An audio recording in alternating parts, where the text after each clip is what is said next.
Paris ETI avec Patrice Béguet.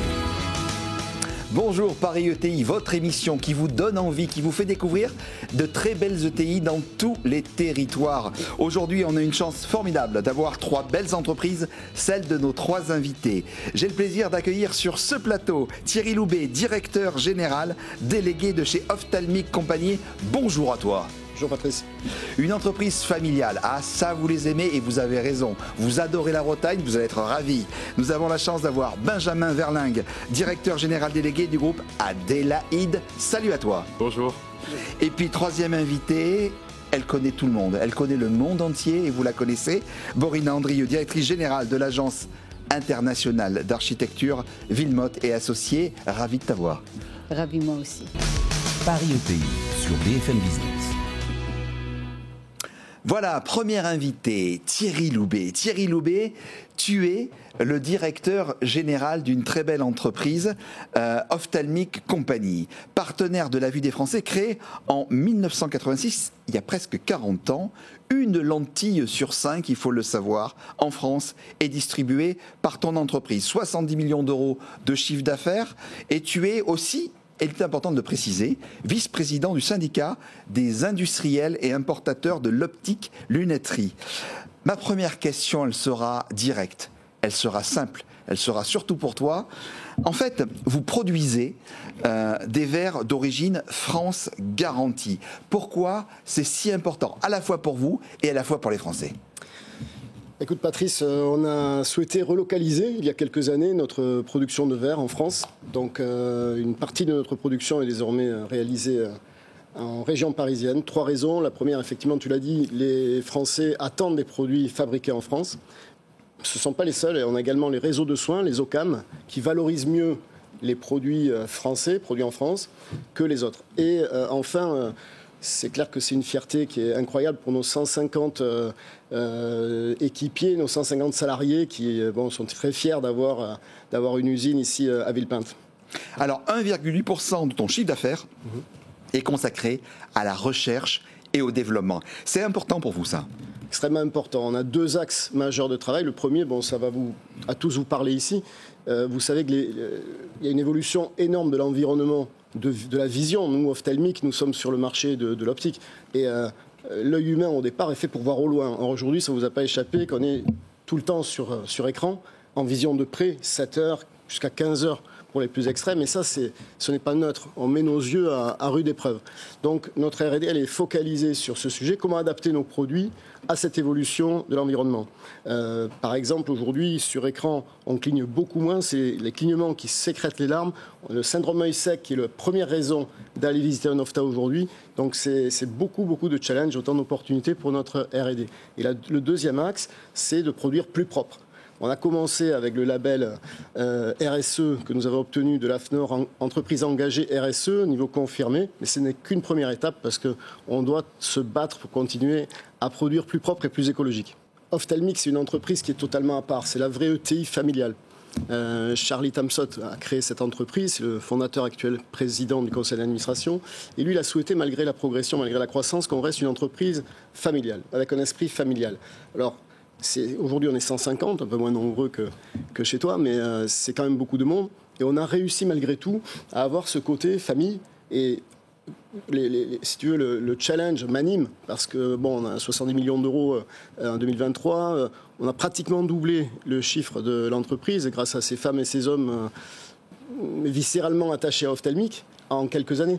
Et l'objectif, le challenge qui effectivement me fait lever même parfois avant le matin, c'est les 100 millions d'euros que l'on vise, que l'on a dans le viseur. Et avec eux, elle et eux, je pense qu'on peut le faire. Moi, j'en suis convaincu. Alors justement, ce côté dynamique, ce côté niaque, on parle aussi de transmission. Tu parlais d'entreprise familiale, on parle de transmission. Je vais rester avec toi. Comment améliorer la transmission des entreprises ? Parce que beaucoup de chefs d'entreprise, et là vous avez vécu des choses tous les deux assez importantes, peut vraiment s'améliorer naturellement. Écoute, Patrice, la loi du trade, déjà, c'est un trésor national. Moi, j'ai observé sur le marché de la santé, rien que la santé, on a perdu 50 leaders mondiaux avant la loi Dutreil, des leaders mondiaux dans l'imagerie, dans les instruments.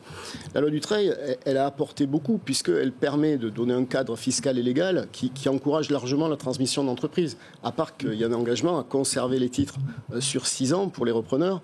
Et ça, ce temps long déjà de conservation du capital, c'est quelque chose qui est positif par rapport à l'industrialisation et surtout qui évite le phénomène de désindustrialisation. Donc je dirais qu'il ne faut surtout pas lâcher Dutreil. J'ajoute qu'il y a eu une mesure qui a été positive aussi. Quand même, en 2017, les parts de capital ont été sorties de l'ISF. Ça aussi, c'est incitatif. Aujourd'hui, ce que me disait, c'est les chiffres du METI. Le mouvement des entreprises de taille intermédiaire. Voilà, le mouvement des entreprises de taille intermédiaire. Alexandre Monté. Exactement. C'est d'ailleurs, Alexandre me précisait que nous avons aujourd'hui 6200 ETI contre 4600 en 2008. Absolument. Donc ça veut dire que ça a fonctionné. Mais on reste pas moins en queue de peloton au niveau européen, puisque en France, 20% des entreprises sont transmises et donc 70% en Allemagne. Donc on doit un peu booster, à mon avis, tout ça pour aller plus loin.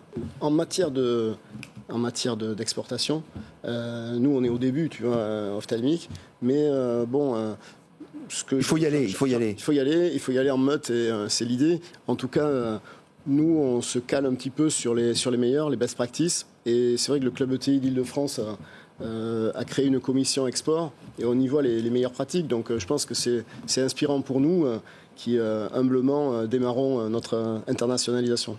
Donc aujourd'hui, vous avez l'agnac, tu l'as dit, vous avez un moral, ce moral pour qu'il s'accélère. En fait, vous êtes parti à fond, il faut accélérer aujourd'hui. Ça passe par quoi ? Donc 2024, 2023, il n'y a aucune situation idéale, mais déjà je pense qu'il faut qu'on dissocie le moral de conquérant de l'entrepreneur ou du dirigeant avec la situation conjoncturelle. Bon, déjà ça, il faut balayer toutes les problématiques et se dire qu'il n'y a pas de problème, il n'y a que des opportunités. Et c'est quelque chose qui peut se transmettre aux équipes, quoi. Donc le moral, il est bon, quoi. Il est même excellent. Imaginez-vous, aujourd'hui vous êtes chef d'entreprise. Demain vous passez ministre. Imaginez-vous une seconde.